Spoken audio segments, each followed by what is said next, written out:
the X-Wing started to open. I was like, oh, I know what that means. I forgot that.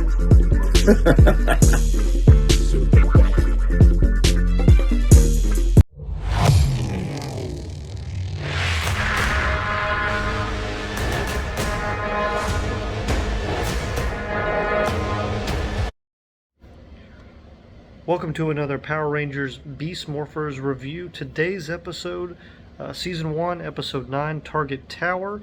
Thank you for checking out the video, and please give the video a thumbs up and subscribe to the channel. It does a lot to help us out. With that being said, let's get right into it as we're building towards essentially the season finale. This has been kind of it's basically a 4-episode arc that we're going through here, and this is the penultimate episode, other than two kind of holiday themed throwaway episodes. This is the penultimate episode for the actual season finale for season 1 of Beast Morphers, and it delivers a lot of tension. Really good episode, a lot of good action, a lot of storylines that they've been building throughout the whole season are being capitalized on. Just great writing. They've been building this series and this season just excellently. So we start off with basically right off after where we were last episode. If you recall, last time the Rangers, everyone in Coral Harbor had their memory wiped. They all thought Roxy and Blaze were good Rangers, as if the show was supposed to actually happen, or how the timeline was supposed to be. And the Rangers assisted them in stealing some mega transporters. So we're watching some security footage of this, and we notice that the stasis pod for Roxy starts to act up. Her life support is failing. There's immediate tension. We have to save the actual Roxy before this life support goes out. The only way to do that is, of course, to kill the Avatar. And so we just immediately, tension is there. Commander Shaw, of course, wants them to focus on the mega transporters, and specifically she tells Ravi, in some respects it's kind of a needs of the many outweigh the needs of the few situation here. Devin is at his dad's re-election rally while all this is going on, and Ben and Betty are out looking for some of the transporters, which happen to be in a white van that's in a back alley for some reason. But basically they find them, a fight spills over into the political rally area, and the mayor, stands by, says he's not going to leave till everyone's taken care of, and is disappointed to see that his son, Devin, runs off. When this happens, there's, of course, a fight. The bad guys end up sending a Gigadrone down to end up distracting the Rangers so they can initiate their plan. And specifically what they're trying to do is take these 3 mega transporters they've stolen, line it up to triangulate essentially around a Morph-X tower, and just steal the whole tower. That's the plan. And so Ravi is going to take the transports back, and the other Rangers are going to go deal with the Gigadrome.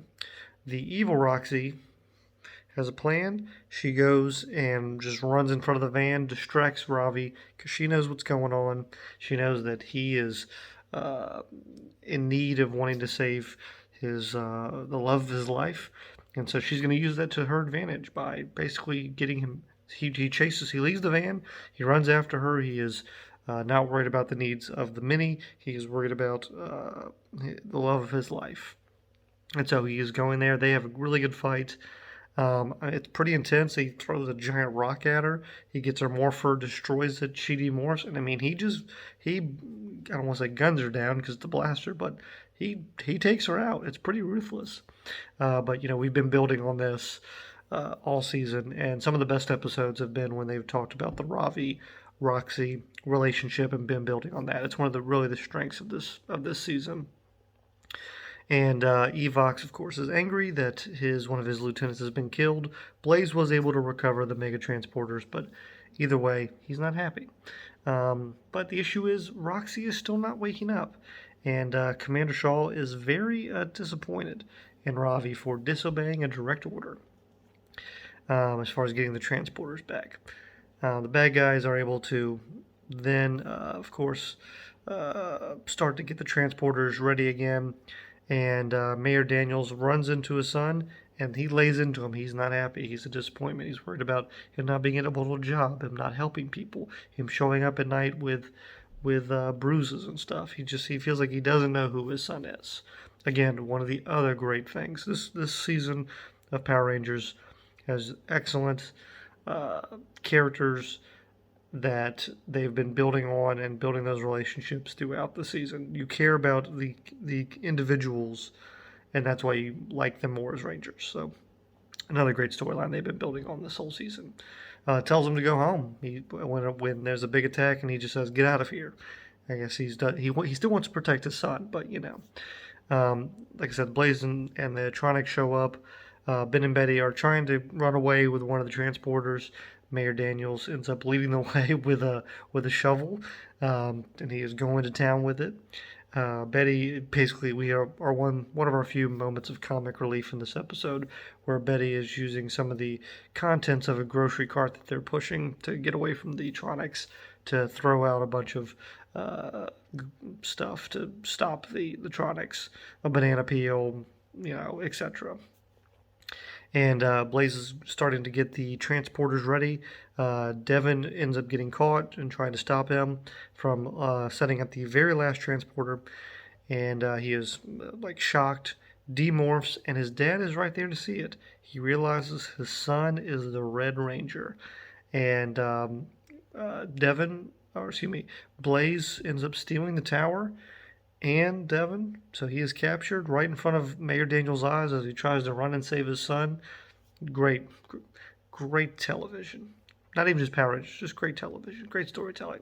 Roxy ends up waking up, and she is leaving us in the little hook for next week. She says she knows what they're going to do. She was connected to the evil Roxy's mind. She heard what she heard.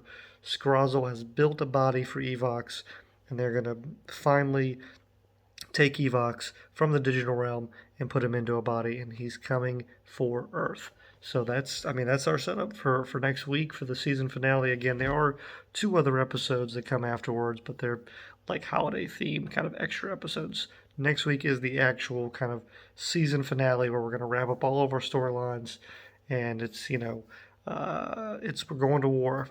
So very excited to get to that and discuss that episode. But I really enjoyed this. I thought this was great. Like I said, they did a really good job of starting to close out a lot of those storylines, like with Mayor Daniels and his son Devin, and Ravi and Roxy. They're just doing a good job of really focusing on those and just really good storytelling that has been building the whole season. So really enjoyed it. I wish they would have been.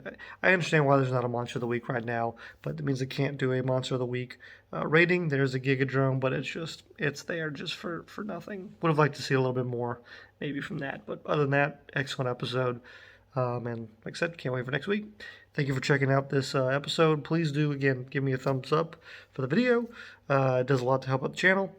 And subscribe. And if you have any thoughts on this episode or Beast Morphers, happy to talk about it in the comments section below. And see you next time here on a podcast named Tim.